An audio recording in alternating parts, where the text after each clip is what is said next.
All right. Ladies and gentlemen, we have the 1,413 days in between fights for Luke Visingard. He comes back to challenge for the Cage Wars heavyweight title. Being walked out by friends, family, supported across the states here. And look, we've got a Cage Wars champ in the corner with Corey Butts there. And I love you, brother. Love you too, brother. Yeah. Next time I'll put on a better performance for us. Love you, man. Coming out of Apex Combat Sports, a gentleman who has been around for a long, long time. And you said that Apex has really come into their own a lot. That was one of your quotes the last few cards, man, and that has really held true. As I said, 1,413 days now in between fights for Luke Visingard, man. We talked about ring rust earlier, how it's a mental state. Do you feel that that could be something we may see here? You know, I don't really see any way around that, just because, I mean, repetition. And Al, I mean, he's riding some momentum. He's coming off some really great performances. I feel like his timing is there. I feel like his confidence is there. But again, Luke Visingard is a big man. You know, he was a semi-pro football player at one point. You know, really long reach.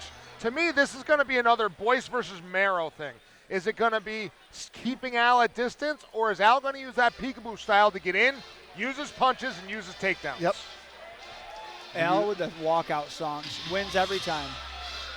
Yeah, we didn't come out to the Four Horsemen this time. Little Van Halen. I'm going to play drums. Not Van Hagar either, Van Halen.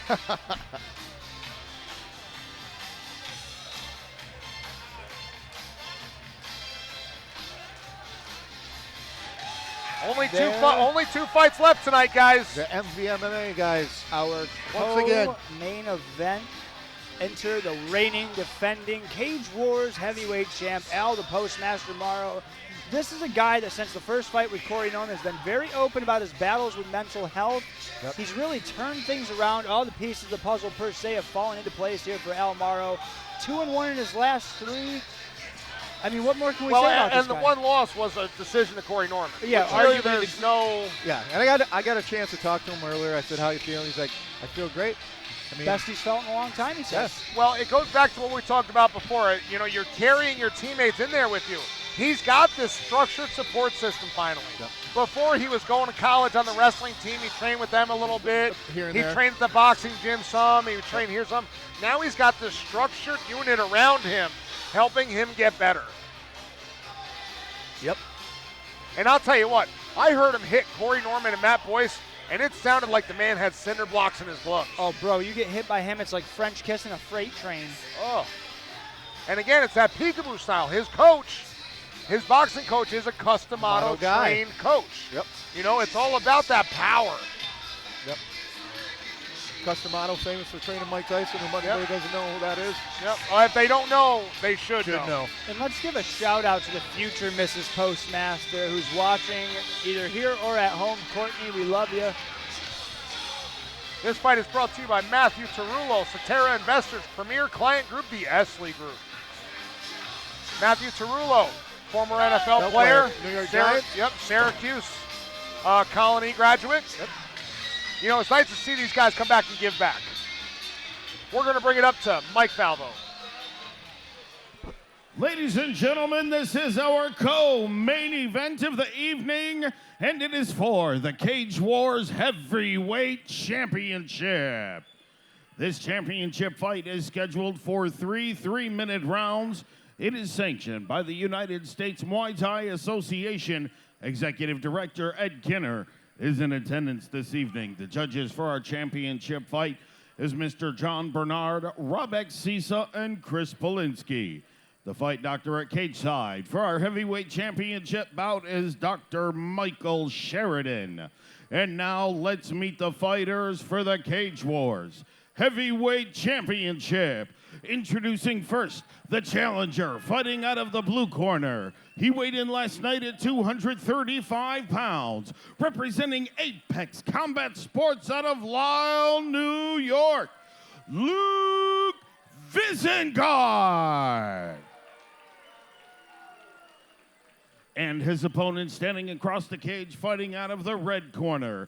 He is the current Cage Wars Heavyweight Champion. He weighed in last night at 244 pounds, representing Mohawk Valley Mixed Martial Arts out of New Hartford, New York. He's the Postmaster,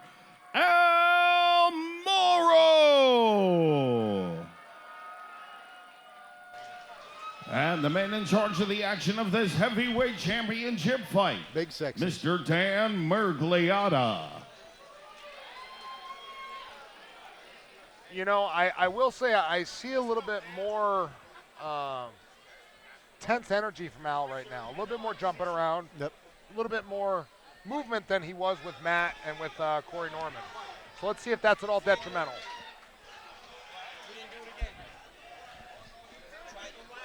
Here we go. Dan Mergliotta getting the action started. All right. Look how tall Luke Visingard is. Look how long he is. Right, utilize that jab. But Luke's looking at, Ooh. oh, nice job. Luke's Al. looking to use that check hook. Al can get a little crazy here. The nice thing up. about that peekaboo style, it works well with grappling, because as soon as you're there, you can abandon boom. it, boom. Yep. You know, it's not like you have to then change that distance. You're already there. Al doing a nice job, putting the head against Luke, making him wear some weight. If you notice, he's getting low. Luke's standing up tall. Yep. Low man wins. When you're being pressed up against the fence like that. Nice by the job with the postmaster. knee to the thighs. An underused strike against the cage. Very. Nice job by Luke turning Al. Going for that single. Can he turn the corner? Al Oh, was way that's down not there where you on- want to be with Big Al.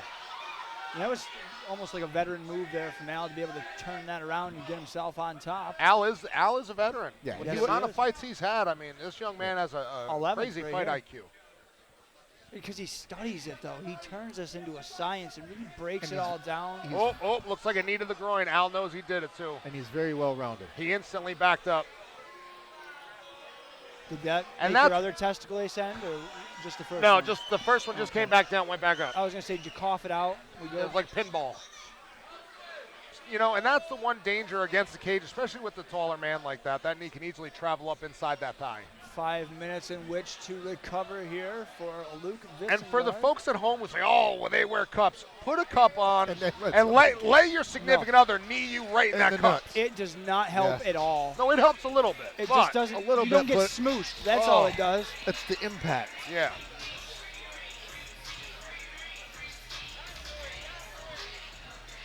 Big Dan giving him that time, going over to talk to Al, saying, hey, I know you didn't mean to do it, but it was definitely low. Big Dan has a great demeanor with these guys. You know, he's able to keep this violent game in a very light-hearted, playful Well, he way. commands You know, respect. He You know what does. I mean, checking on Luke. Luke's still bent over. Luke's hurting from these. I don't really blame him. Especially when you get the old creep up into the stomach.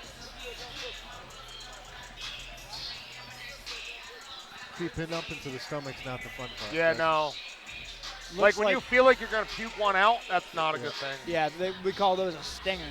He's good. I hate when you get hit in the sack and it's delayed. Takes like 5 seconds before you hit the ground. Yeah, that's the worst. Yep. Al doing a good job with the head movement. Luke really looking to land that check hook. He thinks that that's going to be there. Oh, He's got the neck. What can you do with he's it? controlling him. He's starting to crank on that. Oh, abandons it. Go Al's back to never the been a striking. big submission guy. You know, No. he likes to grapple to punish you and get back up. I don't know. Al was he choked somebody out on the wrestling mat during college wrestling, so submission there where it wasn't supposed to be. You know, the big thing for me here is going to be, can Luke weather this storm and can Al keep this up? Yeah. You know, whose energy is going to last in this, you know, if this goes to the second, third round? Less than a minute left. Look where Al's putting his head, right into the chin, Right. underneath the chin, Wearing it down. wearing him down. He can't look over to see. Nothing. Where the head goes, the body follows. Yep. People don't understand that. So he's pushing Luke's head out of position. And it's hard to figure out where, if you need to go for the underhook, switch from the over. It looks like Luke's starting to wear that weight a little bit. He's got Red mark on the cheek from his head. That's when you know you're fighting a wrestler. Now, if you're Luke Visingard, how do you get off the fence and start to put this fight? You got to dig an Oh. underhook and turn. He stung him with that right hand. Oh, yeah. Luke is not He's happy showing it. about the position he's in right now. 10 seconds left. You can tell by the look on his face. Al is just using that head, grinding it. Big shot missed by the postmaster. Excellent job by both these guys. Wow.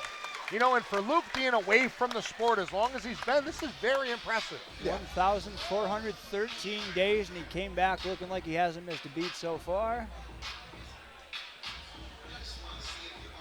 As I said, the reigning defending Cage Wars super lightweight champ in the corner of the challenger. Round 2, beautiful Cage Wars girls bringing the card as well as that beautiful belt around. It might be upside down. That belt's upside down, but Kyle Kaler and Duff giving the instructions to Al. You know, Al definitely looks to be the fresher man in this situation. yeah. You know, Duff's pushing him through the paces.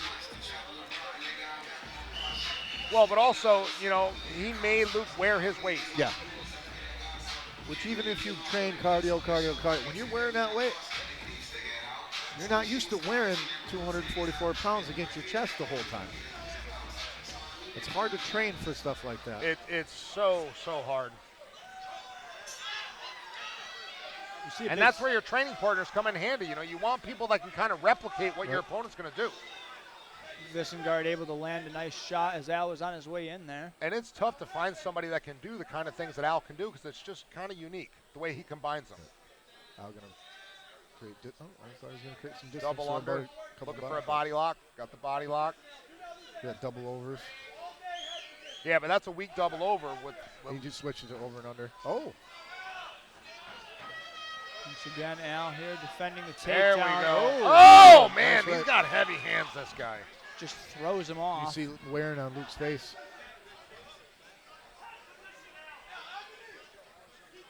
Now, Pull I'd that like to out. see some knees to the thighs again right now from Al. You know, he kind of got away from it. Luke being the taller man. There we go. Atta boy. Being the taller man with those legs straight like that, you can really do some damage to the quads. I can hear Duff over my headset. That's a usual, though, if you can't hear Duff over your headset.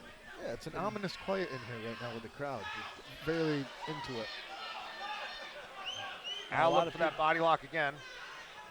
And this is a fight here that could have easily have been the main event, honestly, in my opinion. Everybody loves a good heavyweight title fight. Oh, he almost jumped to a guillotine there. Luke right now is just having a tough time having to answer for the pressure. Yeah.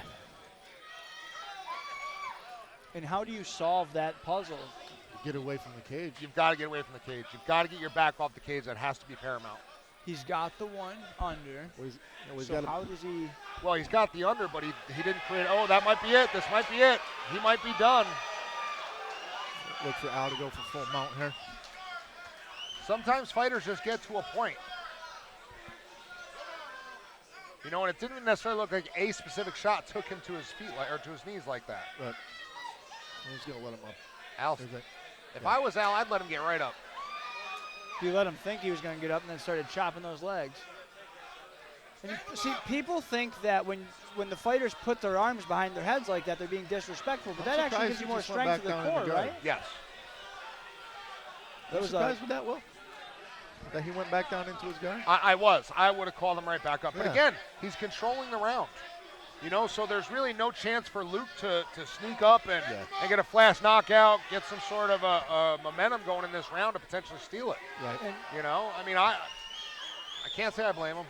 At what point, as a judge, do you call one of these a 10-8 round? Do you It's consider got that to at be all? utter domination.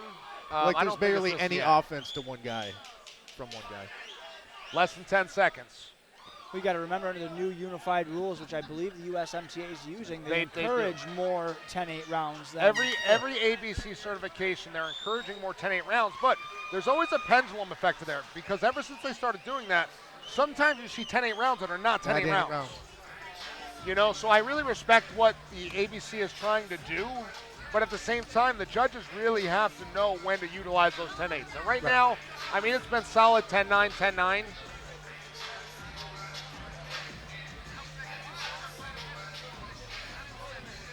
third round is coming up quick. All right, looks Cage almost Wars belt. exhausted over there.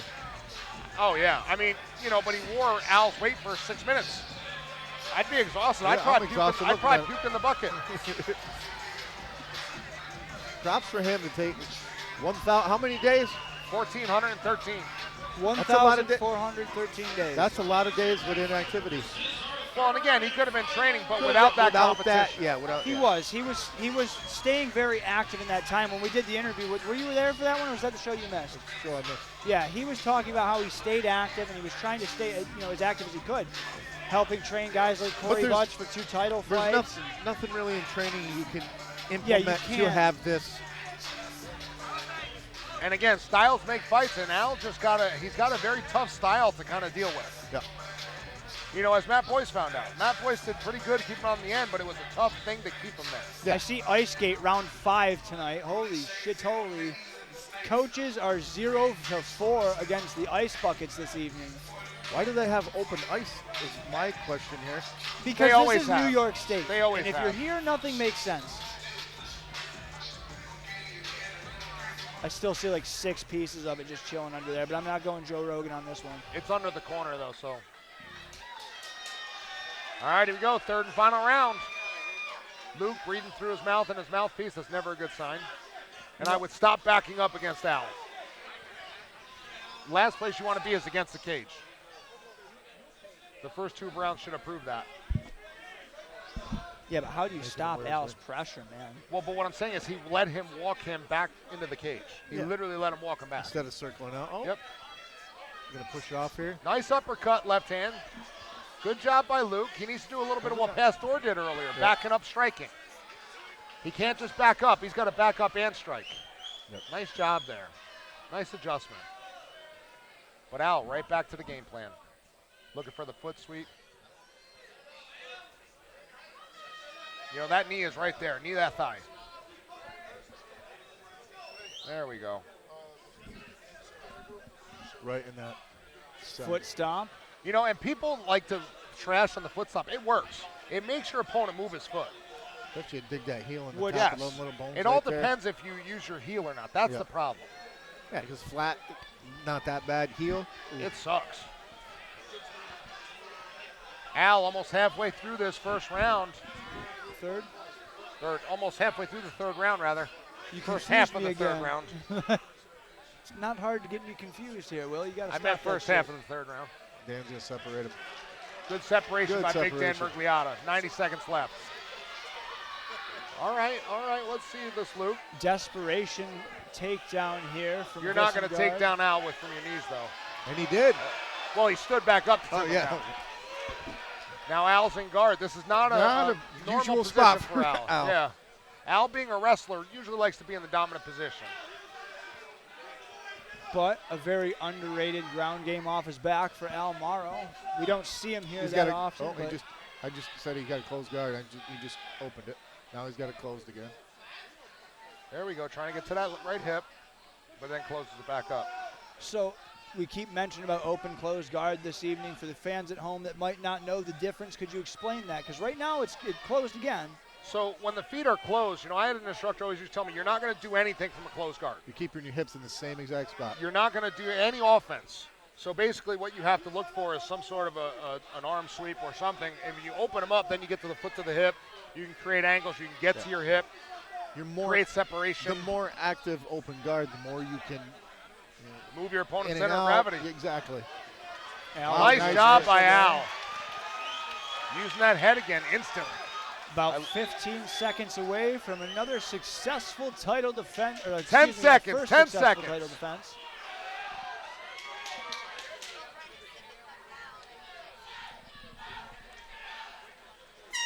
All right, that's it. I think we all agree here that this is going to go 30-27 for Al Marro. Yep. I definitely agree on that one. Couldn't happen for a nicer It's guy, so though. Funny seeing that. Yeah, right? Alex.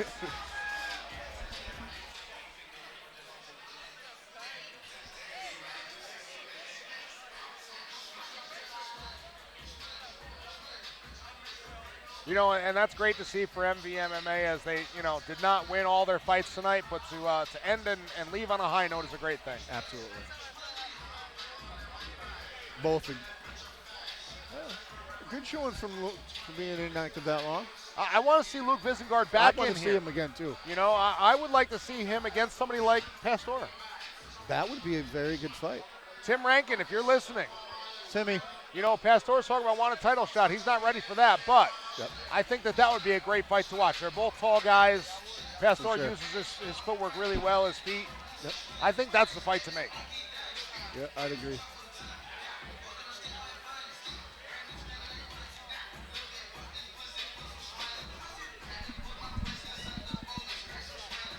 Duff very happy with his athlete, as rightfully so. Them cameras are so good. Look at them.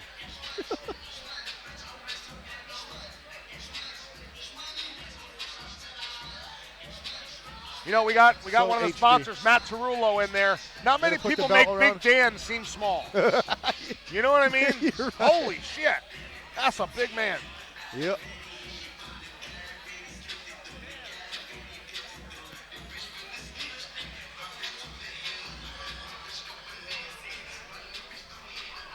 Ooh.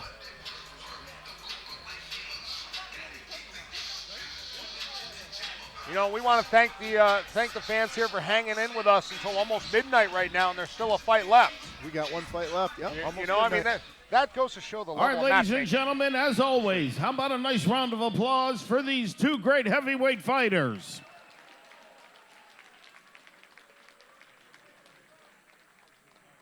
And now, after 3 hard-fought rounds of mixed martial arts, we go to the judges' scorecard.